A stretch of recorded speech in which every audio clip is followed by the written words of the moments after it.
We've all been hearing a lot lately about the price of oil and its ups and downs. Any change in the price of oil can affect all Albertans. When it comes to the energy industry and our economy, there's a lot of information out there, and it can get pretty confusing. So what's going on with oil prices, and why should Albertans care? A lot of what's going on has to do with an important indicator called the oil price differential. Understanding it will help us to see Alberta's place in the global oil market and to learn what the numbers mean for our province. So what is the price differential? Basically, it tells us the difference in price between a barrel of oil sourced from one part of the world and one from another part of the world.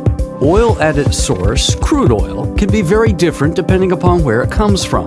For example, West Texas Intermediate is a light crude oil that's easier to refine compared with some other varieties. Alberta's most common crude oil, called the Western Canadian Select, comes mostly from diluted bitumen from the oil sands. This is a heavier product and more complex to refine than the West Texas variety. As a result, the Western Canadian Select is priced lower than the West Texas Intermediate. So when you hear Albertans talk about the price differential, they are usually referring to the difference in prices between Western Canadian Select oil and the West Texas Intermediate, which changes. The price of oil is also affected by our ability to get it to markets.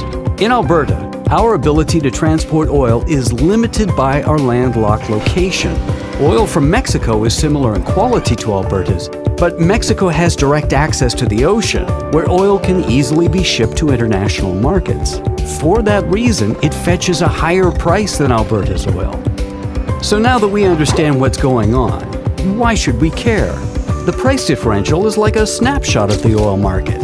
Even the smallest change, positive or negative, can have a big effect on Alberta. When the price we're able to get for our oil drops, there is less revenue available for services to Albertans. With our oil selling at $20 to $40 per barrel lower than last year, Albertans need to be aware of challenges on the horizon for our province.